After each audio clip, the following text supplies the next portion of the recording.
नमस्कार, आप देख रहे हैं आई इंडिया और मैं हूं डॉक्टर पंकज सिंह गौर। जैसा कि आई इंडिया आपको यूपी की उन 10 विधानसभा सीटों का हाल बता रहा है जहां उपचुनाव होने हैं। पिछले एपिसोड में हमने आपको कानपुर की सीसामऊ विधानसभा सीट के इतिहास से रूबरू कराया था।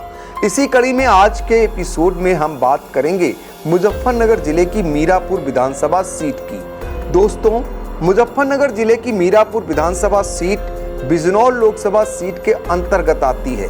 2022 के विधानसभा चुनाव में रालोद के चंदन चौहान मीरापुर विधानसभा सीट से विधायक बने थे, लेकिन 2024 के लोकसभा चुनाव में रालोद भाजपा से गठबंधन करके एनडीए का हिस्सा बन गई।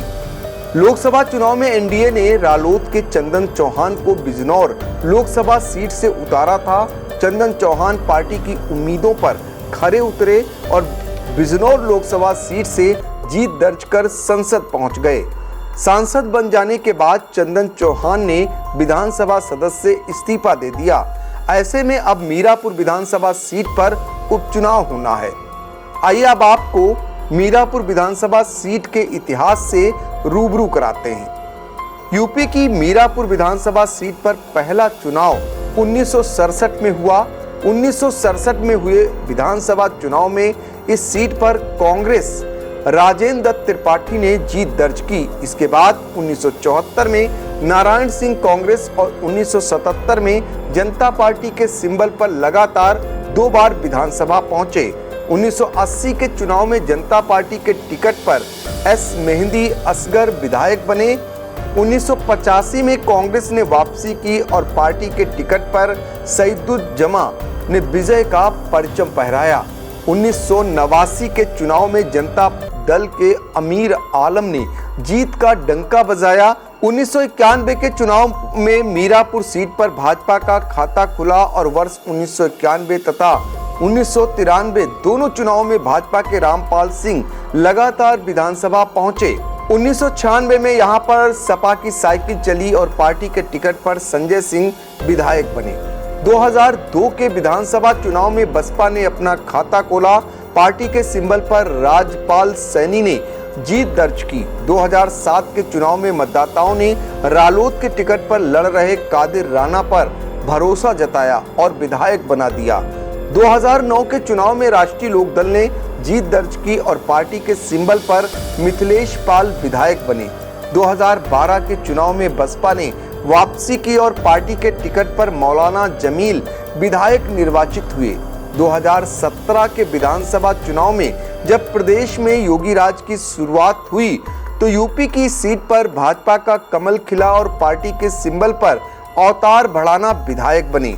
2022 के चुनाव में यह सीट तीसरी बार रालोद की झोली में चली गई। पार्टी के टिकट पर चंदन चौहान विधानसभा पहुंचे थे, लेकिन 2024 के लोकसभा चुनाव में सांसद बन जाने के बाद चंदन चौहान ने विधानसभा सदस्य से इस्तीफा दे दिया और अब यहां उपचुनाव होना है।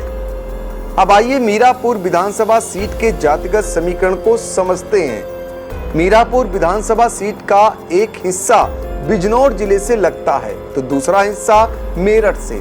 जातिगत आंकड़ों की बात करें तो इस विधानसभा क्षेत्र में मुस्लिम, जाट, दलित, गुर्जर मतदाताओं की बाहुलता है। प्रजापत, सैनी, पाल और अन्य बिरादरी के मतदाता भी इस विधानसभा क्षेत्र में अच्छी तादाद में हैं। इस विधानसभा क्षेत्र में 3 लाख से अधिक मतदाता हैं।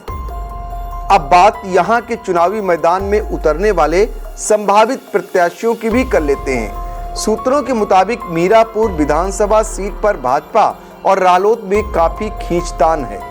भाजपा रालोद गठबंधन में अगर यह सीट रालोद के हिस्से में आती है तो पूर्व सांसद मलूक नागर के बेटे अक्षय नागर के अलावा रामनिवास पाल, अजीत राठी और संजय राठी का नाम भी टिकट की दौड़ में है।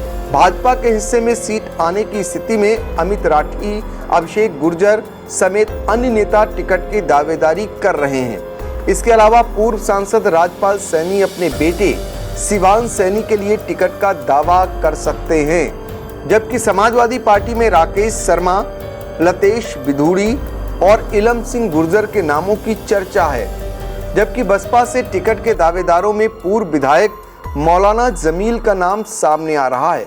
इसी के साथ ही आजाद समाज पार्टी से भी टिकट के दावेदारों में शहनवाज राणा का नाम शामिल है।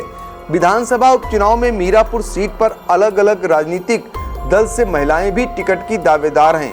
इनमें बिजनौर सांसद चंदन चौहान की पत्नी यशिका चौहान, पूर्व विधायक मिथिलेश पाल और पूर्व जिला पंचायत अध्यक्ष रमा नागर के नाम चर्चाओं में हैं। फिलहाल आज के एपिसोड में इतना ही। आपको हमारी यह स्टोरी कैसी लगी, कमेंट बॉक्स में जाकर अपनी राय जरूर दीजिएगा।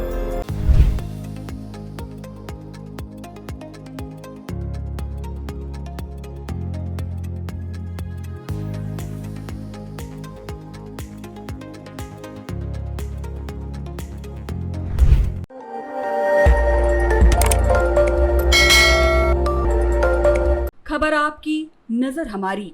देखते रहिए आई इंडिया।